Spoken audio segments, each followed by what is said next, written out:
الحمدللہ رب العالمین والعاقبۃ للمتقین والصلاۃ والسلام علی سید الانبیاء والمرسلین، اما بعد فاعوذ باللہ من الشیطان الرجیم، بسم اللہ الرحمن الرحیم۔ ان اللہ وملائکتہ یصلون علی النبی یا ایھا الذین آمنوا صلوا علیہ وسلموا تسلیما۔ اللہم صلی علی محمد وعلی آل محمد کما صلیت علی ابراہیم وعلی آل ابراہیم انک حمید مجید۔ اللہم بارک علی محمد وعلی آل محمد کما بارکت علی ابراہیم وعلی آل ابراہیم انک حمید مجید۔ الصلاۃ والسلام علیک یا رسول اللہ، الصلاۃ والسلام علیک یا حبیب اللہ، الصلاۃ والسلام علیک یا رحمۃ للعالمین وعلی آلک واصحابک یا خاتم النبیین۔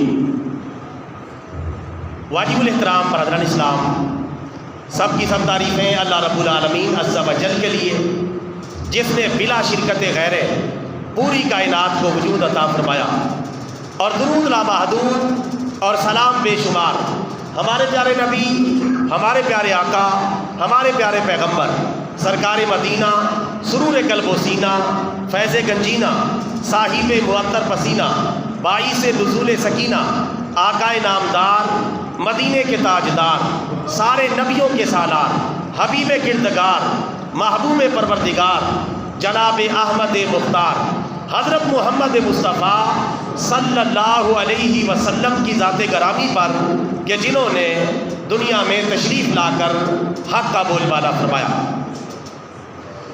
واجب الاحترام برادران اسلام، آج کے خطبہ جمعہ کا عنوان ہے حج بیت اللہ اور اس کی اہمیت اور فضیلت۔ یہ حج بیت اللہ کے مبارک ایام چل رہے ہیں، مبارک دن چل رہے ہیں۔ اللہ تبارک و تعالیٰ سے دعا کرتے رہیں کہ اللہ تبارک و تعالیٰ ہمیں بار بار حج و عمرہ کی سعادت عطا فرمائے۔ برادران اسلام، حج بیت اللہ ارکان اسلام میں سے ایک اہم ترین رکن ہے۔ صاحب استطاعت مسلمانوں پر حج کرنا فرض ہے، لازم ہے، ضروری ہے۔ جو مسلمان صاحب استطاعت نہیں، اس کے اوپر حج بیت اللہ کرنا بھی فرض نہیں۔ اگر وہ کرے گا تو وہ نفلی حج ہوگا۔ لیکن اگر صاحب استطاعت مسلمان ہے، امیر مسلمان ہے، جس کے پاس ذات راہ موجود ہے، اس پر لازم ہے کہ وہ حج بیت اللہ کرے اور اس بارے میں سستی نہ کرے۔ اگر سستی کرے گا تو جس طرح نماز چھوڑنے کا گناہ ہے اور جس طرح زکوٰۃ نہ دینے کا گناہ ہے، اسی طرح حج بیت اللہ ترک کرنے کا گناہ ہے، اور یہ گناہ صغیرہ گناہ نہیں بلکہ کبیرہ گناہ ہے، بڑا گناہ ہے، کیونکہ حج بیت اللہ ارکان اسلام میں سے اہم ترین رکن ہے۔ اس حوالے سے قرآن و سنت کی تعلیمات کیا ہے، وہ مختصر طور پر میں آپ کی خدمت میں رکھ دیتا ہوں۔ اللہ تبارک و تعالیٰ نے حج بیت اللہ کا ذکر کرتے ہوئے قرآن پاک میں فرمایا، ان اول بیت وضع للناس للذی ببکۃ مبارکا وہدی للعالمین فیہ آیات بینات مقام ابراہیم ومن دخلہ کان آمنا وللہ علی الناس حج البیت من استطاع الیہ سبیلا ومن کفر فإن اللہ غنی عن العالمین۔ ان آیات بینات کا ترجمہ ہے، بے شک سب سے پہلا گھر جو اللہ تعالیٰ کی رضا کے لیے بنایا گیا وہی ہے جو مکہ مکرمہ میں ہے۔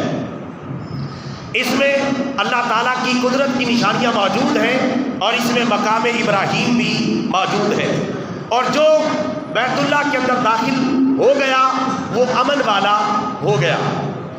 آگے اللہ تبارک و تعالیٰ نے حج بیت اللہ کی اہمیت بیان کی، وَلِلَّهِ عَلَى النَّاسِ حِجُّ الْبَيْتِ مَنِ اسْتَطَاعَ إِلَيْهِ سَبِيلًا۔ جو صاحب استطاعت مسلمان ہے، اس پر اللہ تعالیٰ کو راضی کرنے کے لیے حج بیت اللہ کرنا فرض ہے۔ ومن کفر، اور جو اس کی فرضیت کا انکار کرے، فإن اللہ غنی عن العالمین، تو اللہ تعالیٰ دونوں جہانوں سے بے پرواہ ہے۔ یعنی اگر وہ حج بیت اللہ طاقت کے باوجود نہیں کرتا یا حج بیت اللہ کو نعوذ باللہ فرض ہی نہیں مانتا تو وہ تو کافر ہو جاتا ہے، اس سے اللہ تعالیٰ نمٹ لے گا، اللہ تعالیٰ اسے خود دیکھ لے گا۔ تو اس میں واضح طور پہ بتا دیا گیا کہ صاحب استطاعت مسلمان پر حج بیت اللہ کرنا فرض ہے، لیکن صاحب استطاعت پر، امیر مسلمان پر، جس کے پاس وسائل موجود ہو، ذات راہ موجود ہو اور حج کے کل اخراجات موجود ہو اور حج کے مہینے اور حج کے ایام شروع ہو جائے تو اب کوئی بہانہ اس کا نہیں چلے گا کہ یہ رقم میں نے کاروبار کے لیے جمع کی ہوئی ہے، یہ میں نے بچی کی شادی کے لیے جمع کی ہوئی ہے، یا میں نے کسی اور مقصد کے لیے یہ رقم محفوظ کی ہوئی ہے۔ جب حج کے دن شروع ہو گئے، حج کی درخواستیں شروع ہو گئی تو استطاعت والا وہ بن گیا، اب اس پر لازم ہے کہ حج کے لیے اپلائی کرے جیسے وہ چاہے، جیسے اس کے لیے آسانی ہو، سرکاری حج سکیم کے تحت یا پرائیویٹ حج سکیم کے تحت، جیسی اس کے لیے آسانی ہو اس کے لیے اپلائی کرے اور حج بیت اللہ کرنے کی تیاری کرے۔ اگر درخواست منظور نہیں ہوتی تو پھر یہ گنہگار نہیں ہوگا، چونکہ اس نے اپنی کوشش کر دی ہے، اپنی استطاعت دکھا دی ہے، اپنی طاقت اور وسائل کا استعمال کر لیا ہے۔ اب اگر درخواست منظور نہیں ہوئی تو پھر یہ گنہگار نہیں ہے، کیونکہ اس کے پاس کوئی دوسرا راستہ نہیں بچا۔ تو کوشش کرنا لازم ہے صاحب استطاعت مسلمان پر، قرآن اندازی میں نام آئے نہ آئے، لیکن اگر قرآن اندازی کے علاوہ بھی کسی کے پاس طاقت ہے پرائیویٹ طریقے سے تو پھر لازم ہے کہ پرائیویٹ طریقے سے چلا جائے، لیکن دونوں طریقے سے اس کا کام نہیں بنا، اس نے پوری کوشش کی تو پھر وہ گنہگار نہیں ہوگا، پھر اگلے سال وہ حج بیت اللہ کی تیاری کرے۔ تو حج بیت اللہ کرنا فرض ہے، اور حج بیت اللہ کرنے سے اللہ تبارک و تعالیٰ کا حکم پورا ہو جاتا ہے، اور بندہ حج بیت اللہ جب کر لیتا ہے اس سے بہت سارے فضائل وابستہ ہو جاتے ہیں۔ اللہ تعالیٰ کی نظر میں گناہوں سے وہ پاک صاف ایک مسلمان بن جاتا ہے، گناہوں سے بالکل جو ہے دھلا ہوا ایک مسلمان کو بن جاتا ہے حج بیت اللہ کی برکت سے۔ لہذا اگر 12-13 لاکھ روپے خرچ کر کے بندہ حج بیت اللہ کر لے اور گناہوں سے پاک صاف ہو جائے، اور ایسے پاک صاف ہو جائے جیسے اس کی ماں نے اس کو آج ہی جنم دیا ہے، تو پھر یہ کوئی گھاٹے کا سودا نہیں ہے، بلکہ بڑے ہی سستا سودا ہے اور بڑا ہی آسان پیکج ہے اور آسان راستہ ہے۔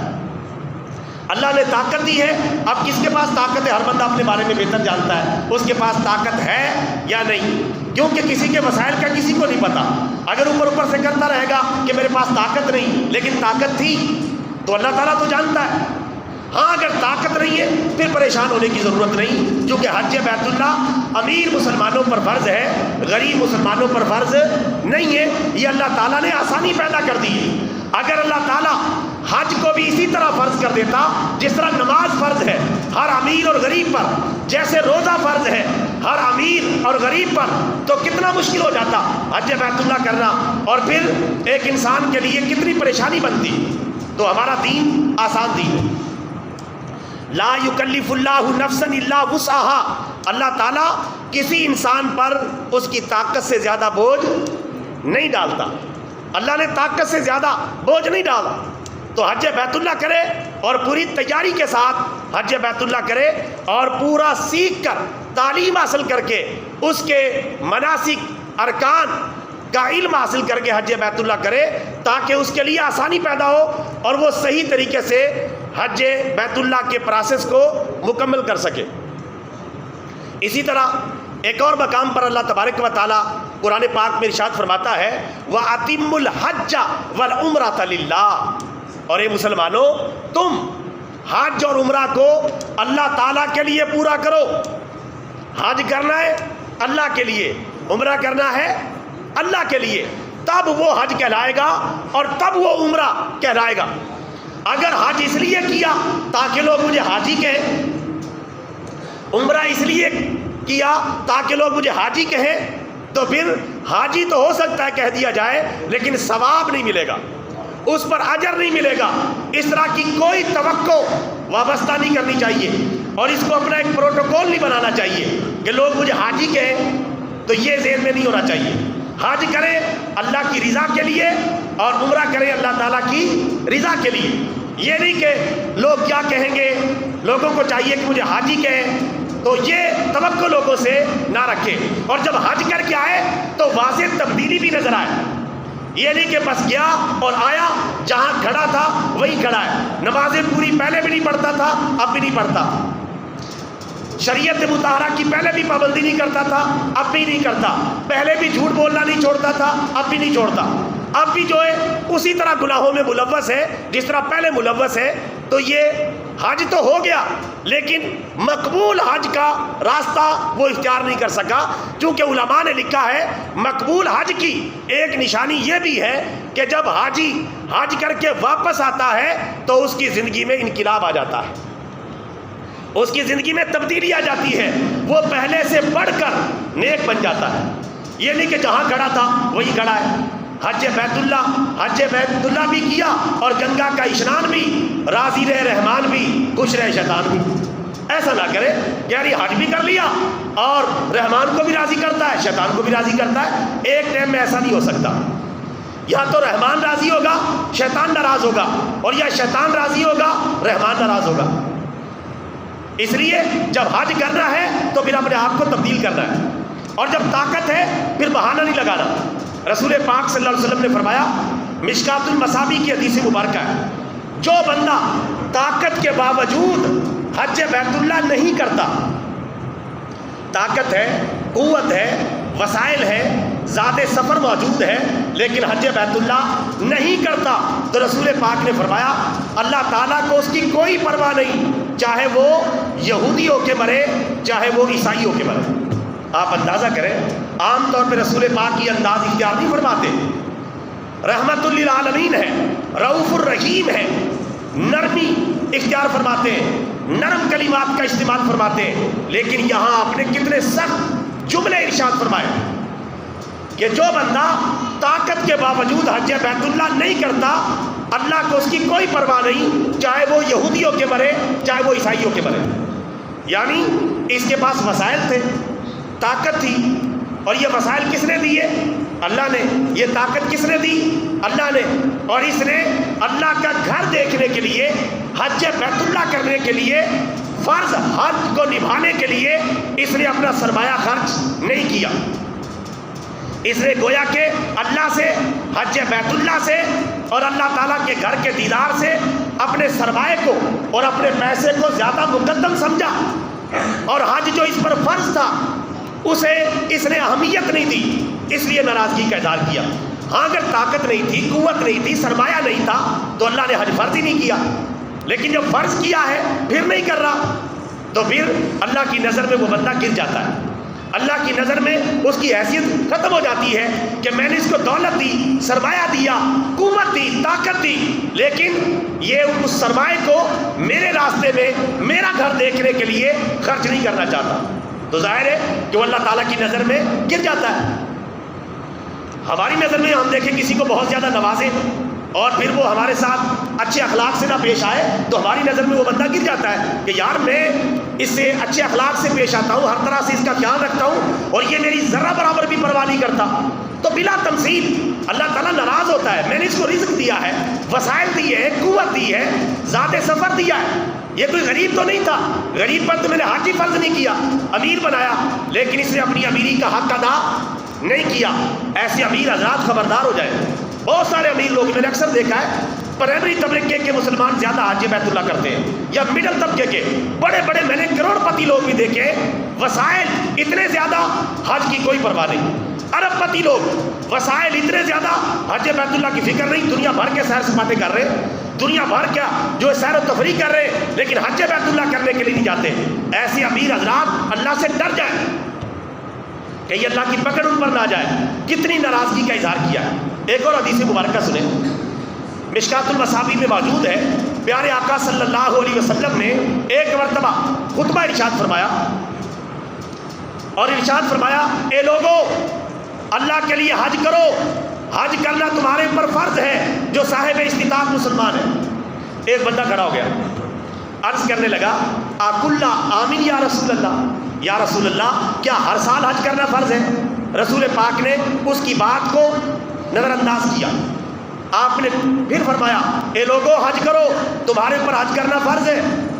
وہ بندہ پھر کھڑا ہو گیا، کہنے لگا اقول آمین یا رسول اللہ، یا رسول اللہ کیا حج کرنا ہر سال فرض ہے؟ آپ نے خاموشی اختیار فرمائی۔ اس کے بعد آپ نے تیسری مرتبہ فرمایا اے لوگو حج کرو، تمہارے اوپر جو صاحب استطاعت ہے حج کرنا فرض قرار دیا گیا ہے۔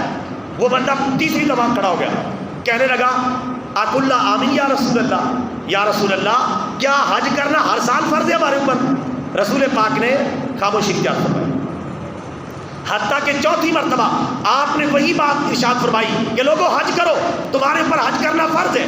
وہ بندہ چوتھی مرتبہ کھڑا ہو گیا۔ رسول پاک صلی اللہ علیہ وسلم نے چوتھی مرتبہ ناراضگی کا اظہار فرمایا۔ آپ نے فرمایا جس چیز کے بارے میں خاموش رہوں تم بھی خاموش رہا کرو، اور جو چیز میں بتاؤں اس پر عمل کرو جتنا تم سے ممکن ہو سکے، اور جس چیز کے بارے میں خاموشی اختیار کروں تم بھی خاموشی اختیار کرو، کہیں ایسا نہ ہو کہ وہ چیز تمہارے اوپر فرض ہو جائے، لازم ہو جائے۔ اور میں نے جو اللہ کا حکم ہے وہ پورا پورا بیان کر دیا ہے، لہذا جو میں بتا دوں اس پر عمل کرو، اور جس چیز کے بارے میں خاموش رہوں تم بھی خاموش رہو۔ اب تم بار بار سوال کر رہے ہو یا رسول اللہ کیا ہر سال حج کرنا فرض ہے؟ ہر سال حج کرنا فرض ہے؟ وہی کا زمانہ ہے، وہی اتر رہی ہے۔ اگر میں ایک مرتبہ بھی ہاں کہہ دوں تو تمہارے پر حج کرنا فرض ہو جائے گا، اور ہر سال حج کرنا فرض ہو جائے گا، اور تم نبھا نہیں سکو گے، تم اس کی طاقت نہیں رکھ سکو گے۔ اس لیے میں جو بیان کروں اس پر عمل کرو، اور جس چیز کے بارے میں خاموشی اختیار کروں خاموشی اختیار کرو۔ اللہ نے اس کے لیے معافی دے دی ہے، آسانی پیدا کر دی ہے۔ اب اس بندے کے بار بار پوچھنے پر اگر میں ہاں کہہ دیتا تو تمہارے اوپر ہر سال حج کرنا فرض ہو جاتا، اور تم طاقت نہ رکھتے۔ آپ اندازہ کریں رسول پاک ہمارے اوپر کتنے شفیق ہیں، کتنے مہربان ہیں۔ اگر ہاں کہہ دیتے تو ہر سال حج کرنا فرض ہوتا۔ جہاں سے مرضی پیسے اکٹھے کریں، لائیں جہاں سے مرضی وسائل کریں اکٹھے، اور کریں محنت جو مرضی کریں، وسائل جمع کرنے پڑیں گے، حج کرنا پڑے گا ہر سال۔ اور پھر کیا منظر ہوتا۔ اب حج جو ہے بڑی مشکل سے سعودی حکومت سنبھالتی ہے، پھر ساری دنیا کے مسلمان جیسے بھی ہوتا پہنچتے، حج کے لیے بھی بڑے مسائل پیدا ہو جاتے، اور ہر بندے کے لیے مسئلہ کھڑا ہو جاتا۔ اسلام نے کتنی آسانی پیدا کی، ہمارا دین بڑا آسان ہے۔ ہمارے پیارے نبی ہمارے اوپر اتنے شفیق اور مہربان تھے، تو آپ نے ہاں نہیں کہا اس بندے کے بار بار پوچھنے پر، ناراضگی کا اظہار کیا اور سمجھا دیا۔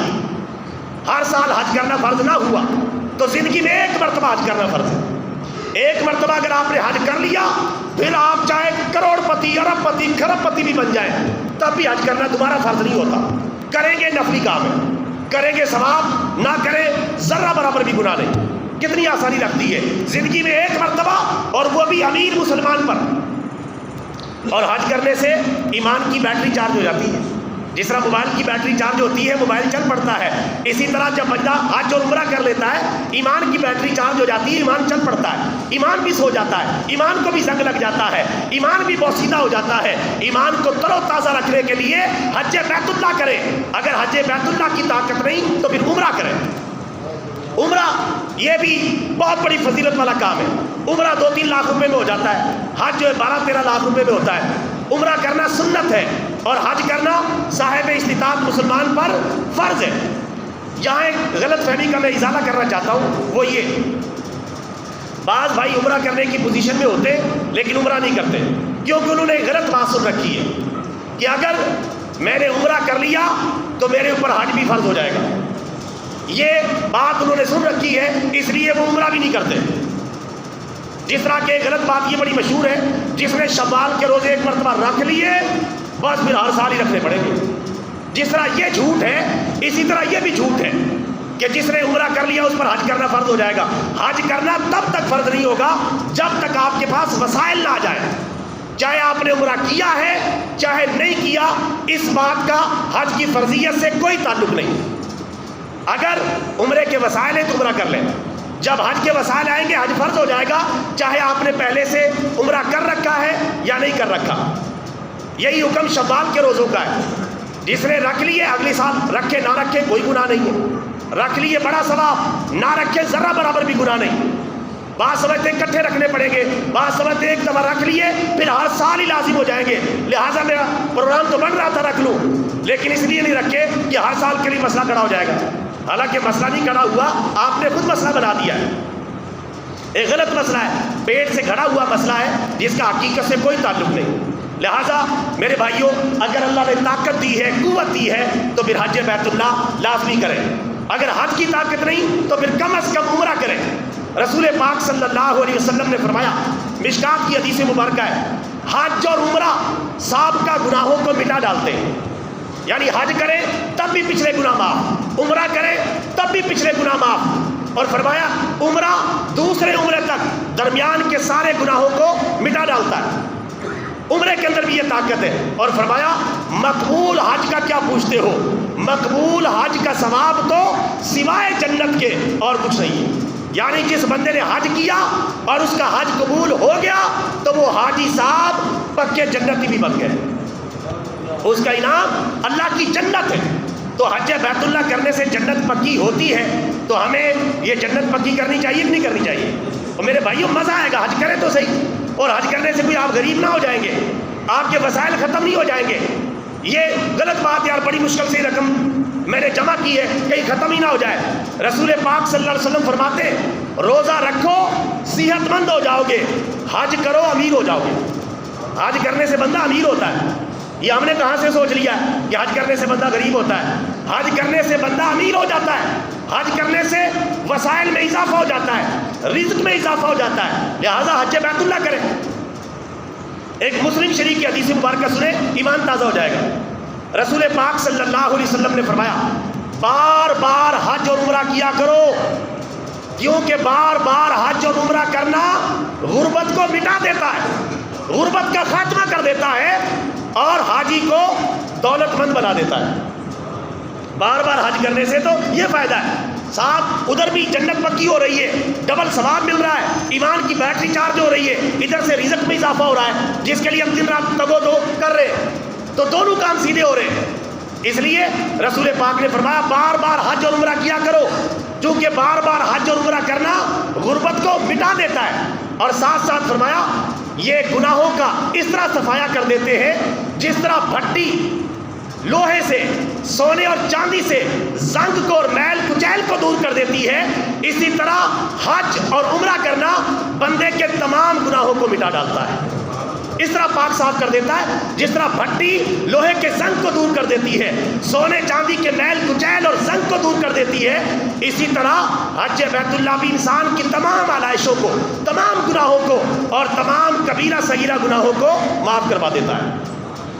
یہ حج بیت اللہ کے اندر طاقت ہے۔ فرمایا کہ بار بار حج عمرہ کرو، اور فرمایا کہ جس کا حج مقبول ہو گیا، مقبول حج کا انعام صرف اور صرف اللہ کی جنت ہے۔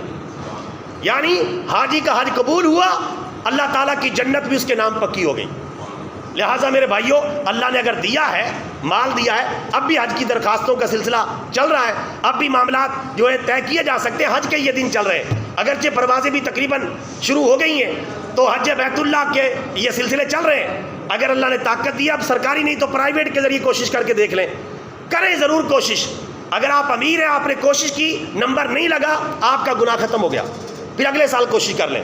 لیکن اگر آپ نے کوشش نہیں کی تو آپ کبیرہ گناہ کے مرتکب ہیں، گھر بیٹھے بٹھائے آپ جو ہے گناہ کے مرتکب ہو گئے، چونکہ طاقت کے باوجود آپ نے حج نہیں کیا۔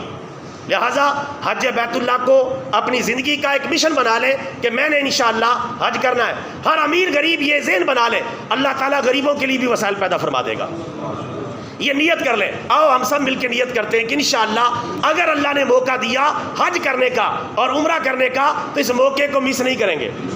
کہہ دو انشاءاللہ، موقع بنے گا تو جائیں گے انشاءاللہ، حج کا موقع بنا تو حج کریں گے، اور عمرے کا موقع بنا تو عمرہ کریں گے۔ اللہ تعالیٰ سے دعا ہے اللہ تعالیٰ ہمیں بار بار حج و عمرہ کی سعادت عطا فرمائے اور اپنے فرائض پورے کرنے کی توفیق عطا فرمائے۔ آمین۔ وآخر دعوانا ان الحمد للہ رب العالمین۔